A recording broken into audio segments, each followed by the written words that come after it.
All right, wanted to start here in Athens. Man, I mean, how can you pick between these two games? I really went with the coaches that gave us the better quotes today.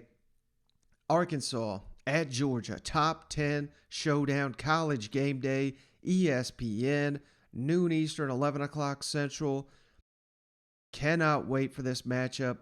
You know, each game keeps getting tougher and tougher for the Arkansas Razorbacks, yet they keep continuing to answer the bell. While the Georgia Bulldogs, so much hype with that Clemson showdown. I don't want to say you've lost some luster there because Clemson's fallen apart.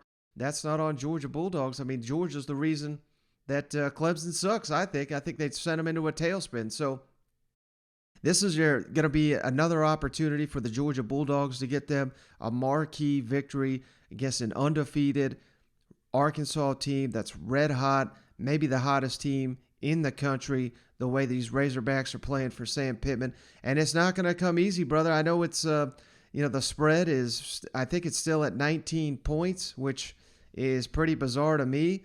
Based on what Sam Pittman's saying, based on what I'm hearing, KJ Jefferson should be good. Probably not going to be limited at all in this matchup.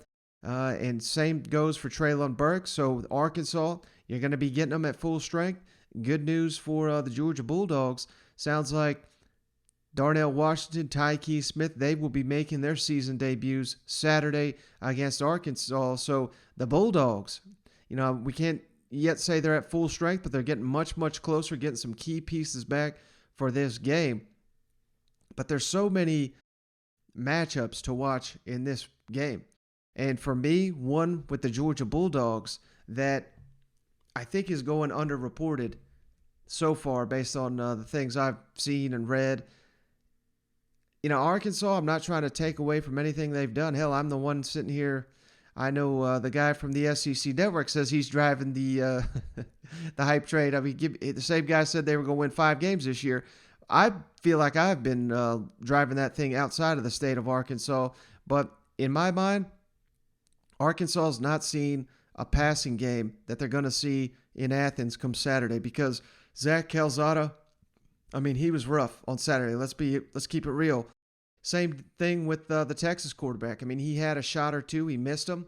Not impressed, and now he's riding the bench. They've switched quarterbacks. He was so impressive. So Arkansas, in one hand, Arkansas's got the ability to, maybe expose these quarterbacks. You could certainly spin it that way as well, but I just don't know, given how experienced and productive JT Daniels has been during his college career, I think it would be a leap to say you're going to expose him. So how will the Arkansas defense, Barry Odom keeps coming up with these ingenious game plans that the opponent's not ready for. How does he come up with some kind of scheme? Are they going to try to keep everything in front of them like they have been?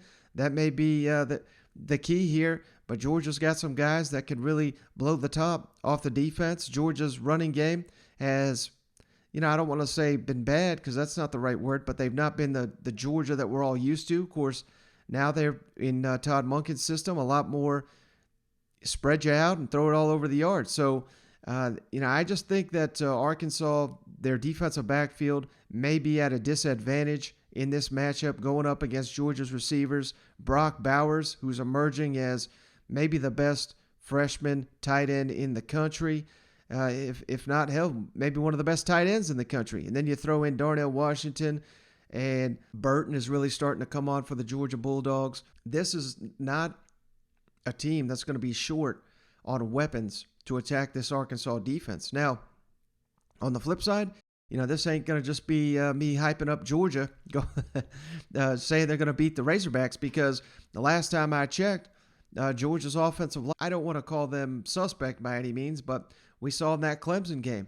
I mean, Georgia, it seemed like, was scared to death to leave JT Daniels in the pocket for more than a quarter of a second here. He had to get the ball out of his hands immediately.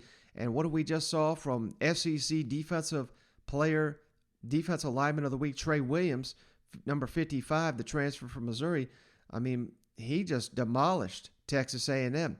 So that could potentially be another advantage towards Arkansas in this matchup. Trey Williams, Georgia's got to find a way to block him.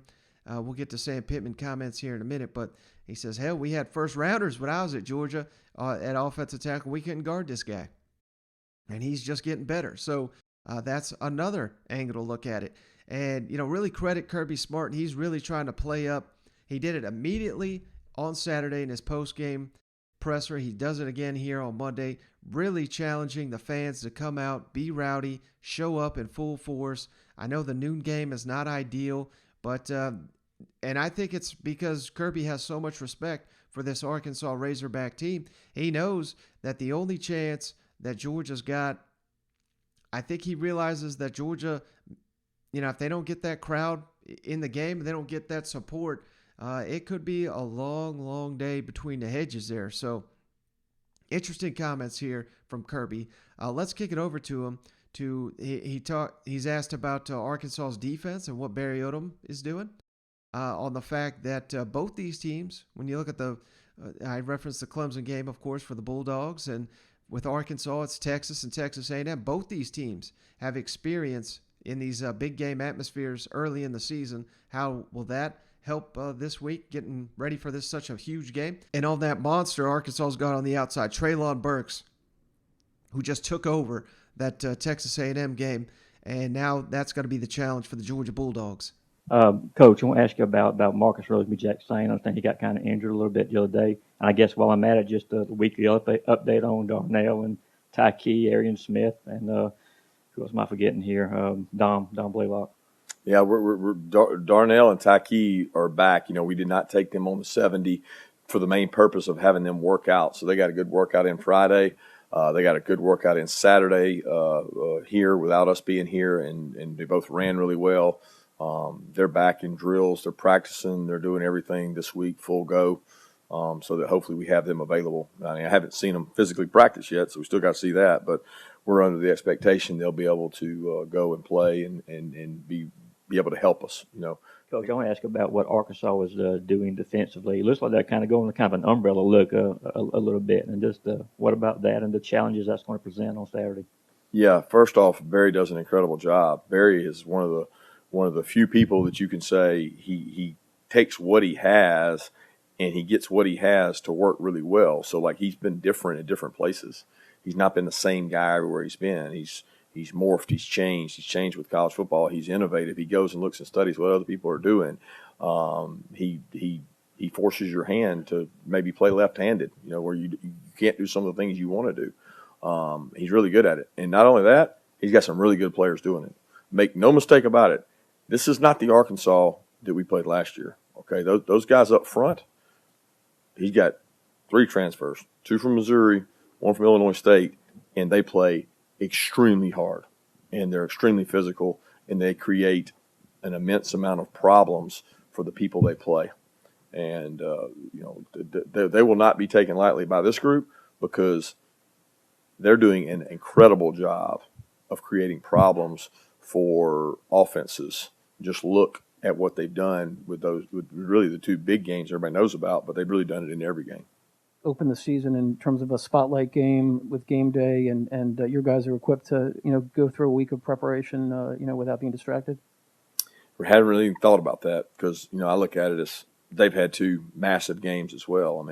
There's no kid that's going to say, oh man, this game was bigger than that game. They're all big. They're all tremendously big games, and they only get bigger from here. So I don't think anybody has an advantage when it comes to that. The advantage we can have is, can our crowd impact the game at 12:01 like they could at 8:01, and that's the challenge that's issued to our fans to prep for that and to be able to help us because we got this game at home, so that's supposed to be an advantage, and we got to try to make it an advantage because the teams that play at home have across the board this year more than last year with packed stadiums have had some kind of advantage, at least crowd noise wise.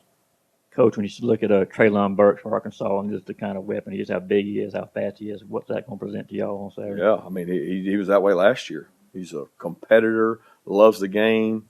I love the way the guy plays, and he's multi-purpose. He can do so many things.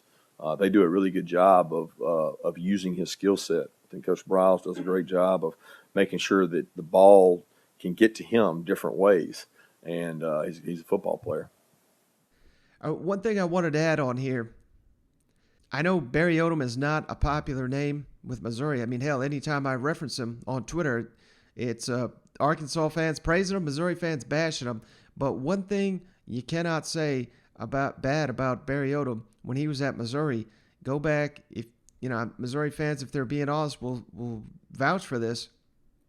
Missouri was one of the teams that played Georgia tougher than anybody in the SEC East. So Barry Odom knows what he's doing going up against the Georgia Bulldogs. And hell, we saw it last year with Arkansas having the lead at halftime. I know the quarterback was Mathis, and Stetson Bennett had to come in and save the day. Different story for the Bulldogs this year. But make no mistake, Barry Odom knows how to slow down this Georgia Bulldogs. So many interesting matchups heading into this one. Cannot wait to see how it plays out. Let's kick it over to the other side with the Arkansas Razorbacks. And, my main thought with the Arkansas